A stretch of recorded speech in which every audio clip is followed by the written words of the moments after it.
ਹਫ਼ਤਾਵਾਰੀ ਦੇਸ਼ Pradesh TV programme ਦੇ ਸਾਰੇ ਹੀ ਦਰਸ਼ਕਾਂ ਨੂੰ ਬਲਜਿੰਦਰ ਸਿੰਘ ਅਟਵਾਲ ਵੱਲੋਂ ਸਤਿ ਸ੍ਰੀ ਅਕਾਲ। ਆਪ ਸਾਰਿਆਂ ਦਾ ਹੀ ਪ੍ਰੋਗਰਾਮ ਦੇ ਵਿੱਚ ਨਿੱਘਾ ਤੇ ਹਾਰਦਿਕ ਸਵਾਗਤ ਹੈ। ਨਵੇਂ ਸਾਲ ਦੇ ਮੌਕੇ ਤੇ ਪਹਿਲੇ ਤਿਉਹਾਰ ਆ ਗਏ ਹਨ, ਲੋਹੜੀ ਅਤੇ ਮਾਘੀ ਦੇ ਤਿਉਹਾਰ, ਔਰ ਆਪ ਸਾਰਿਆਂ ਨੂੰ ਬਹੁਤ-ਬਹੁਤ ਸ਼ੁਭ ਇਛਾਵਾਂ ਪੇਸ਼ ਕਰਦੇ ਹਾਂ। ਇਸ ਵਰੇ ਜਿਨ੍ਹਾਂ ਵੀ ਪਰਿਵਾਰਾਂ ਦੇ ਵਿੱਚ ਲੋਹੜੀ ਮਨਾਈ ਜਾ ਰਹੀ ਹੈ ਉਹਨਾਂ ਸਾਰਿਆਂ ਨੂੰ ਬਹੁਤ-ਬਹੁਤ ਮੁਬਾਰਕਾਂ। ਬੇਸ਼ੱਕ ਧੀ ਨੇ ਜਨਮ ਲਿਆ ਹੈ, ਬੇਸ਼ੱਕ ਪੁੱਤਰ ਨੇ ਜਨਮ ਲਿਆ ਹੈ, ਪਰਿਵਾਰ ਦੇ ਵਿੱਚ ਵਾਧਾ ਹੋਇਆ ਹੈ, ਨਵਾਂ ਜੀ ਆਇਆ ਹੈ, ਬੇਸ਼ੱਕ ਨਵੀਂ ਸ਼ਾਦੀ ਹੋਈ ਹੈ। ਸੋ ਉਹਨਾਂ ਸਾਰੇ ਹੀ ਪਰਿਵਾਰਾਂ ਨੂੰ ਲੋਹੜੀ ਦੇ ਇਸ ਸ਼ੁਭ ਤਿਉਹਾਰ ਦੀਆਂ ਬਹੁਤ-ਬਹੁਤ ਮੁਬਾਰਕਾਂ।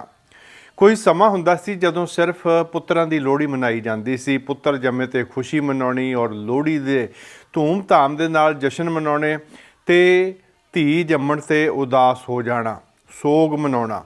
ਐਸੇ ਕੁਝ ਕੁ ਪਰਿਵਾਰ ਅੱਜ ਕੱਲ੍ਹ ਵੀ ਹਨ, ਪਰ ਖੁਸ਼ੀ ਦੀ ਗੱਲ ਹੈ ਕਿ ਹੁਣ ਸਮਾਂ ਜਿਹੜਾ ਤਬਦੀਲ ਹੋ ਚੁੱਕਾ। ਧੀਆਂ ਨੇ ਸਾਬਤ ਕਰ ਦਿੱਤਾ ਹੈ ਕਿ ਉਹ ਕਿਸੇ ਵੀ ਗੱਲੋਂ ਘੱਟ ਨਹੀਂ ਹਨ, ਬਲਕਿ ਬਹੁਤੀਆਂ ਧੀਆਂ ਨੇ ਮਾਪਿਆਂ ਦਾ ਮਾਣ ਵਧਾਇਆ ਹੈ ਔਰ ਉਹਨਾਂ ਦੇ ਸਾਹ ਦੇ ਵਿੱਚ ਸਾਹ ਰੱਖਦੀਆਂ ਹਨ ਅਤੇ ਕਾਮਯਾਬੀ ਦੇ ਵਿੱਚ ਵੀ ਉਹਨਾਂ ਨੇ ਸਿਖਰਾਂ ਨੂੰ ਛੂਹਿਆ ਹੈ। ਅੱਜ ਵੀ ਜਿਹੜੇ ਮਾਪੇ ਜਿਹੜੇ ਕੁਝ ਇੱਕ ਕਹਿ ਸਕਦੇ ਹਾਂ ਧੀਆਂ ਜੰਮਣ 'ਤੇ ਉਦਾਸ ਹੁੰਦੇ ਹਨ ਜਾਂ ਸੋਗ ਮਨਾਉਂਦੇ ਹਨ, ਉਹਨਾਂ ਦੇ ਵਾਸਤੇ ਤਾਂ ਫਿਰ ਕੁਲਦੀਪ ਮਾਣਕ ਹੋਣਾ ਦਾ ਇਹ ਗੀਤ ਹੀ ਵਧੀਆ ਰਹੇਗਾ। ਹੋਇਆ ਕਿ ਜੱਥੀ ਜੰਮ ਪਈ, ਹੋਇਆ ਕਿ ਜੱਥੀ ਜੰਮ ਪਈ, ਪਰ ਕੁੱਖ ਤਾਂ ਸੁਲੱਖਣੀ ਹੋਈ, ਧੀ ਵੀ ਤਾਂ ਦਾਤ ਰੱਬ ਦੀ। ਸਾਡੇ ਉਸਤਾਦ ਜੀ ਪਾਲ ਜੀ ਇਹ ਮੈਨੂੰ ਕੁੱਟਦੇ ਵੀ ਰਹੇ ਆ, ਮੈਂ ਇਹਨਾਂ ਦਾ ਬਹੁਤ ਧੰਨਵਾਦ ਕਰਦਾ, ਪੜ੍ਹਾਉਂਦੇ ਰਹੇ ਮੈਨੂੰ, ਬਹੁਤ ਮਿਹਰਬਾਨੀ। ਅੱਜ ਕੱਲ੍ਹ ਏਅਰਪੋਰਟ ਤੇ ਆਏ, मैं उन्होंने बहुत धन्यवाद करता, बहुत मेहरबानी, थैंक यू।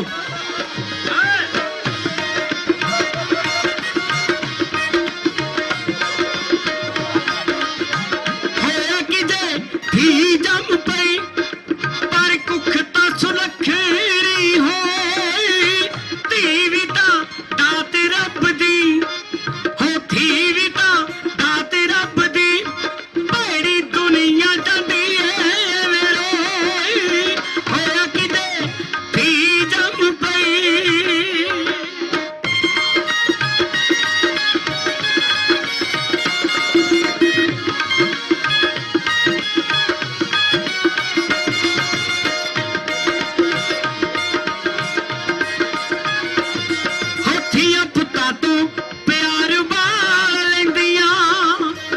ਸੁਖ ਮਾਪਿਆਂ ਦੀ ਮੰਗਦੀਆਂ ਰਹਿੰਦੀਆਂ, ਸੁਖ ਮਾਪਿਆਂ ਦੀ ਮੰਗਦੀਆਂ ਰਹਿੰਦੀਆਂ, ਵੀਰੇ ਹੱਥੀਂ ਬੰਨ੍ਹ ਰੱਖੜੀ, ਓ ਵੀਰੇ ਹੱਥੀਂ ਬੰਨ੍ਹ ਰੱਖੜੀ, ਲੰਮੀ ਉਮਰਾਂ ਦੀ ਕਰੇ ਅਰਜ਼ੋਈ, ਹੋਇਆ ਕਿਤੇ ਧੀ ਜੰਮ ਪਈ।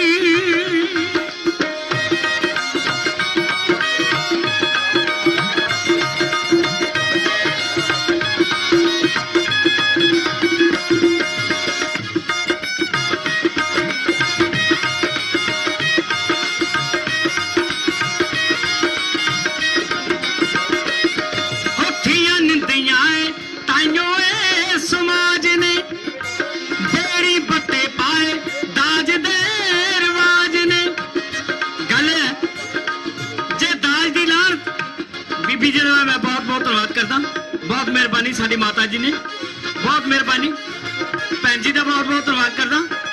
जे दाज ना हुंदा कदे कोई अपनी लड़की नूं माड़ा ना कहंदा भी साडे घरे धी क्यों जंम पई। कई सस्सां इहो जिहियां ਉਹਨਾਂ ਦੇ ਮੂੰਹ 'ਚ ਦੰਦ ਨਹੀਂ ਹੁੰਦਾ, ਅੱਖਾਂ ਤੋਂ ਦੀਦਾ ਨਹੀਂ, ਗੋਡਿਆਂ ਤੋਂ ਤੁਰਿਆ ਨਹੀਂ ਜਾਂਦਾ। ਇਹ ਜੇ ਕੋਈ ਬੁੜੀ ਨੂੰ ਸ਼ਿਮਲੇ ਤੋਂ ਖੁੰਡੀ ਨਹੀਂ ਲਾ ਕੇ ਦਿੰਦਾ, ਪਹਾੜੀ ਅੱਖ ਦੀ ਵੱਢ ਕੇ ਫੜਾਉਂਦੇ, ਲੈ ਬੋਬੋ ਤੁਰੀ ਫਿਰ। 20 ਸਾਲ ਬਾਅਦ ਉਸ ਲੜਕੀ ਦੇ ਕੁੱਖ ਸੱਕਣੀ ਹੁੰਦੀ ਆ, ਛੋਟਾ ਜਿਹਾ ਬੱਚਾ, ਕਿਉਂਕਿ ਬੋਬੋ ਦਾ ਮੰਜਾ ਬਾਹਰਲੇ ਘਰੇ ਡਾਇਆ ਹੁੰਦਾ, ਕਿਉਂਕਿ ਇਹੋ ਜਿਹੀ ਹੁੰਦੀ ਦੀ ਆਦਤਾਂ ਇਹੋ ਜਿਹੀਆਂ ਹੁੰਦੀਆਂ। ਉਹ ਬੋਬੋ ਨੂੰ ਜਾ ਕੇ ਨਾ, ਬੋਬੋ ਕਹਿੰਦੀ ਹਾਂ ਵੇ ਕਿੱਥੋਂ ਆਇਆ ਨੇ ਬੁੱਤਿਆਂ ਦਿਆ, ਕਹਿੰਦਾ ਬੋਬੋ ਆਪਣੇ ਤਾਏ ਦੇ ਘਰੇ ਕੁੜੀ ਹੋ ਗਈ, ਕਹਿੰਦੀ ਜਾ ਵੇ ਹਰਾਮ ਦਿਆ, मैं तो पहले ही 20 साल कहता सी ਵੀ ਆਪਣੇ ਘਰੇ ਬੂਟਾ ਨਹੀਂ ਹੋਣਾ, ਜੇ ਜਵਾਕ ਜੰਮਿਆ ਤਾਂ ਕੁੜੀ ਜੰਮ ਕੇ ਰੱਖਤੀ। ਪਰ ਉਹ ਸੱਸ ਨੂੰ ਇਹ ਨਹੀਂ ਪਤਾ ਵੀ ਪਹਿਲਾਂ ਮੈਂ ਵੀ ਕਿਸੇ ਦੀ ਕੁੜੀ ਸੀ, ਉਸ ਤੋਂ ਬਾਅਦ ਕਿਸੇ ਦੀ ਨੂੰਹ ਬਣੀ, ਉਸ ਤੋਂ ਬਾਅਦ ਜਾ ਕੇ ਕਿਸੇ ਦੀ ਸੱਸ ਬਣੀ। ਪਰ ਮੈਂ ਇੱਕ ਗੱਲ ਕਹੂੰਗਾ, ਜੇ ਇਹੋ ਜਿਹੇ ਗੀਤ ਸੁਣ ਕੇ ਰਾਜੀ ਹੋ ਤਾਂ ਤਾੜੀ ਮਾਰ ਦਿਓ, ਬਹੁਤ ਮਿਹਰਬਾਨੀ ਤੁਹਾਡੀ। ਇੱਕ ਮੈਂ ਹੋਰ ਵੀ ਬੇਨਤੀ ਕਰੂੰਗਾ, ਜਿਹੜੀਆਂ ਬੀਬੀਆਂ ਨੇ ਤਾੜੀ ਨਹੀਂ ਮਾਰੀ, ਮੈਨੂੰ ਐ ਲੱਗਦਾ ਉਹ ਸੱਸਾਂ ਹੀ ਆ, ਉਹ ਮਾਵਾਂ ਹੈ ਹੀ ਨਹੀਂ ਗੀਆਂ। ਮਾਰੋ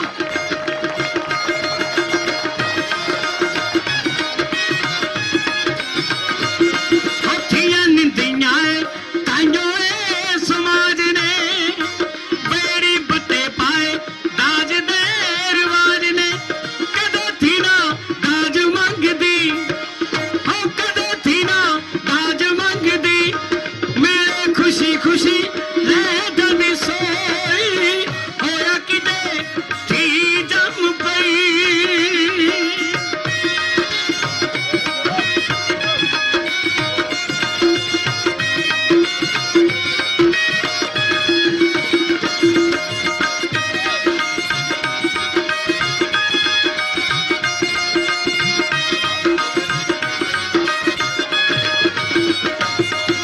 ਸਿਰ ਪੁੱਤਾਂ ਦੇ ਜਿੰਨਾ ਕੁ ਖਾਨਦਾਨ,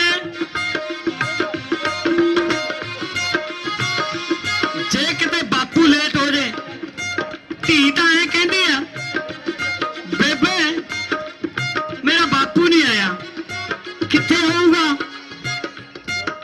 ਤੇ ਬੇਬੇ ਕਹਿੰਦੀ ਆ, ਪੁੱਤ ਆ ਜਾਂਦਾ ਬੇਟੇ, ਆ ਜਾਂਦਾ। ਤਾਂ ਬੇਬੇ ਮੁੰਡੇ ਨੂੰ ਪੁੱਛਦੀ ਆ, ਕਾਕੇ ਨੂੰ ਪੁੱਛਦੀ ਆ, ਕਾਕਾ ਤੇਰਾ ਪਿਓ ਨਹੀਂ ਆਇਆ? ਕਹਿੰਦਾ ਬੇਬੇ ਇੱਥੇ ਧੱਕੇ ਖਾਂਦਾ ਫਿਰਦਾ ਹੋਊਗਾ, ਕਿਤੇ 20 ਪੀਂਦਾ ਹੋਣਾ ਆ ਜਾਊਗਾ। ਲੋ ਮੈਂ ਗੱਲ ਕਹਿ ਲਗਾ,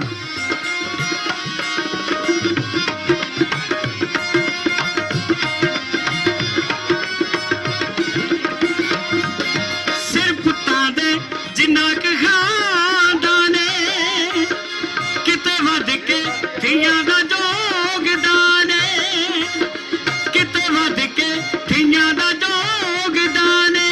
ਪਹਿਲਾਂ ਵਾਲੀ ਗੱਲ ਨਾ ਰਹੀ, ਉਹ ਪਹਿਲਾਂ ਵਾਲੀ ਗੱਲ ਨਾ ਰਹੀ, ਧੀ ਤਾਂ ਪੁੱਤ ਦੇ ਬਰਾਬਰ ਹੋਈ, ਹੋਇਆ ਕਿਤੇ ਧੀ ਜੰਮ ਪਈ। ਤੁਸੀਂ ਵੇਖ ਰਹੇ ਹੋ ਆਪਣਾ ਮਨ ਭਾਉਂਦਾ ਪ੍ਰੋਗਰਾਮ ਦੇਸ ਪਰਦੇਸ। ਦੇਸ ਪਰਦੇਸ ਦਾ ਮਤਲਬ ਇਹ ਨਹੀਂ ਹੈ ਕਿ ਦੇਸ ਕੈਨੇਡਾ ਹੈ ਜਾਂ ਫਿਰ ਇੰਡੀਆ ਹੈ, ਪਰਦੇਸ ਇੰਡੀਆ ਹੈ ਜਾਂ ਫਿਰ ਪਰਦੇਸ ਕੈਨੇਡਾ ਹੈ। ਜਿੱਥੇ ਤੁਸੀਂ ਰਹਿੰਦੇ ਹੋ ਉਹ ਤੁਹਾਡਾ ਦੇਸ਼ ਹੈ ਤੇ ਦੂਸਰਾ ਫਿਰ ਹੌਲੀ ਹੌਲੀ ਪਰਦੇਸ ਹੋ ਜਾਂਦਾ ਹੈ। ਪੰਜਾਬੀਆਂ ਨੇ ਪੰਜਾਬ ਤੋਂ ਬਾਹਰ ਨਿਕਲ ਕੇ ਦੁਨੀਆ ਦੇ ਹਰ ਹਿੱਸੇ ਦੇ ਵਿੱਚ ਜਾ ਕੇ ਕੋਸ਼ਿਸ਼ ਕੀਤੀ ਆਪਣੀ ਜ਼ਿੰਦਗੀ ਨੂੰ ਬਿਹਤਰ ਬਣਾਉਣ ਦੇ ਵਾਸਤੇ, ਖੁਸ਼ਹਾਲ ਬਣਾਉਣ ਦੇ ਵਾਸਤੇ, ਵਧੀਆ ਮੌਕਿਆਂ ਦੀ ਭਾਲ ਦੇ ਵਿੱਚ ਨਿਕਲੇ ਅਤੇ ਹਰ ਮੁਲਕ ਦੇ ਵਿੱਚ ਪੰਜਾਬੀ ਬੈਠੇ ਹਨ, ਉਹਨਾਂ ਨੇ ਆਪਣਾ ਘਰ ਬਣਾਇਆ ਹੈ। ਕੈਨੇਡਾ ਹੋਵੇ, ਅਮਰੀਕਾ ਹੋਵੇ, ਇੰਗਲੈਂਡ ਹੋਵੇ, ਆਸਟ੍ਰੇਲੀਆ ਹੋਵੇ, ਇਹਨਾਂ ਦੇ ਵਿੱਚ ਸਭ ਤੋਂ ਵੱਧ ਗਿਣਤੀ ਹੈ ਪੰਜਾਬੀਆਂ ਦੀ। ਔਰ ਜੇ ਫਿਰ ਪ੍ਰਾਇਓਰਟੀ ਦੀ ਗੱਲ ਕਰਦੇ ਹਾਂ ਤਾਂ ਹਰ ਇੱਕ ਦੀ ਜ਼ੁਬਾਨ ਦੇ ਉੱਤੇ ਜਿਹੜੇ ਮੁਲਕ ਆਉਂਦੇ ਹਨ ਉਹਨਾਂ ਦੇ ਵਿੱਚ ਕੈਨੇਡਾ ਦਾ ਨਾਂ ਆਉਂਦਾ ਹੈ। ਪੰਜਾਬ ਦੇ ਵਿੱਚ ਬੈਠਾ ਹਰ ਕੋਈ ਚਾਹੁੰਦਾ ਹੈ ਕਿ ਕੈਨੇਡਾ ਦੇ ਵਿੱਚ ਪਹੁੰਚ ਜਾਈਏ, ਸਾਡੇ ਧੀਆਂ ਪੁੱਤਰ ਪਹੁੰਚ ਜਾਣ, ਕਿਸੇ ਹੀਲੇ ਵੀ ਪਹੁੰਚ ਜਾਣ। ਤੇ ਜਦੋਂ ਤੁਸੀਂ ਉੱਥੇ ਬੈਠੇ ਸੋਚਦੇ ਹੋ ਤਾਂ ਕੁਝ ਹੋਰ ਸੋਚਦੇ ਹੋ, ਪਰ ਕਿਤੇ ਵੀ ਜਾ ਕੇ ਤੁਸੀਂ ਨਵੇਂ ਸਿਰੇ ਤੋਂ ਜ਼ਿੰਦਗੀ ਸ਼ੁਰੂ ਕਰਨੀ ਹੈ, ਇੱਕ ਬਹੁਤ ਵੱਡਾ ਸੰਘਰਸ਼ ਹੁੰਦਾ ਹੈ। ਕਈ ਤਰ੍ਹਾਂ ਦੇ ਚੈਲੰਜ ਹੁੰਦੇ ਹਨ, ਪਰ ਜੇ ਤੁਹਾਡਾ ਕੋਈ ਆਪਣਾ ਉੱਥੇ ਹੈ, ਸਾਂਭਣ ਵਾਲਾ ਹੈ, ਤਾਂ ਕੁਝ ਵੱਖਰੀ ਸਟੋਰੀ ਹੋ ਜਾਂਦੀ ਹੈ। ਇੱਥੇ ਜਿਹੜੇ 30-40 ਸਾਲ ਪਹਿਲਾਂ ਸਾਡੇ ਵਰਗੇ ਆਏ, ਉਹਨਾਂ ਨੇ ਵੀ ਸੋਚਿਆ ਕਿ ਸਾਤੋਂ ਜਿਹੜੇ ਪਹਿਲਾਂ ਆਏ ਸੀ ਉਹਨਾਂ ਦਾ ਵਕਤ ਕਿੰਨਾ ਔਖਾ ਸੀ। ਸਮੇਂ-ਸਮੇਂ 'ਤੇ ਹਾਲਾਤ ਬਦਲਦੇ ਰਹੇ ਹਨ। ਜਿਹੜੇ ਅੱਜ ਆਏ ਹਨ ਉਹ ਸੋਚਦੇ ਆ ਕਿ ਜਦੋਂ ਇਹ ਜਿਹੜੇ 15-20 ਸਾਲ ਜਾਂ 40 ਸਾਲ ਪਹਿਲਾਂ ਆਏ ਆ, ਇਹ ਬੜੇ ਸੌਖੇ ਸਨ, ਹੁਣ ਬਹੁਤ ਔਖਾ ਹੈ।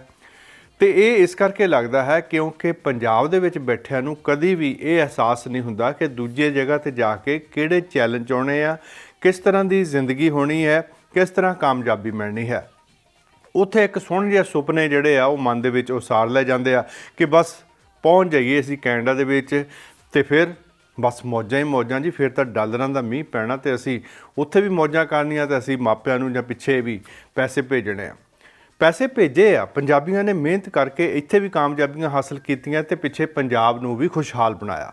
ਪਰ ਪੰਜਾਬ ਦੇ ਵਿੱਚ ਬੈਠਿਆਂ ਬਾਹਰਲੇ ਮੁਲਕਾਂ ਦੀ ਜ਼ਿੰਦਗੀ ਨੂੰ, ਸੰਘਰਸ਼ ਨੂੰ ਸਮਝਣਾ ਮੁਮਕਿਨ ਨਹੀਂ ਹੈ।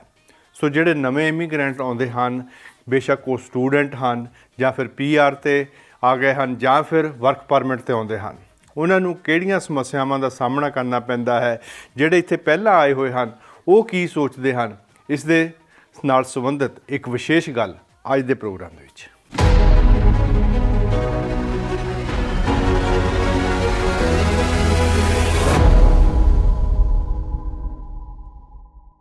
ਅੱਜ ਗੱਲਬਾਤ ਚੱਲੇਗੀ ਨਵੇਂ ਇਮੀਗ੍ਰੈਂਟਸ ਦੇ ਬਾਰੇ 'ਚ। ਨਵੇਂ ਇਮੀਗ੍ਰੈਂਟਸ ਦੀਆਂ ਕੀ ਦਿੱਕਤਾਂ ਨੇ, ਕੀ ਵਜ੍ਹਾ ਹੋਈ ਕਿ ਨਵੇਂ ਇਮੀਗ੍ਰੈਂਟਸ ਜਿਹੜੇ ਨੇ ਉਹ ਉਪਰਾਮ ਹੋ ਰਹੇ ਨੇ, ਉਕਤਾ ਰਹੇ ਨੇ ਅਤੇ ਸ਼ਾਇਦ ਕੈਨੇਡਾ ਉਹਨਾਂ ਦੀਆਂ ਆਸਾਂ 'ਤੇ ਪੂਰਾ ਨਹੀਂ ਉਤਰ ਰਿਹਾ। ਜੋ ਕੁਛ ਉਹ ਕਿਆਸ ਕੇ ਆਏ ਨੇ, ਜਿਸ ਤਰ੍ਹਾਂ ਦੇ ਸੁਪਨੇ ਲੈ ਕੇ ਆਏ ਨੇ, ਉਹਨਾਂ ਦੇ ਸੁਪਨੇ ਸਾਕਾਰ ਨਹੀਂ ਹੋ ਰਹੇ। ਔਰ ਉਹਨਾਂ ਦੇ ਵਿੱਚੋਂ ਯਕੀਨ ਕਰਨਾ ਕਿ ਕਈਆਂ ਨੇ ਵਾਪਸ ਜਾਣ ਦਾ ਇਰਾਦਾ ਧਾਰ ਲਿਆ ਹੈ, ਕੁਝ ਵਾਪਸ ਚਲੇ ਵੀ ਗਏ ਨੇ। ਔਰ ਉਹਨਾਂ ਦੀਆਂ ਕੀ ਸਮੱਸਿਆਵਾਂ ਨੇ, ਕਿ ਉਹ ਅਡੈਪਟ ਨਹੀਂ ਕਰ ਰਹੇ ਜਾਂ ਕਿ ਸਿਸਟਮ ਦੇ ਵਿੱਚ ਕੋਈ ਫੇਲੂਅਰਸ ਨੇ ਜਿਹੜੇ ਉਹਨਾਂ ਨੂੰ ਉਪਰਾਮ ਕਰ ਰਹੇ ਹਨ।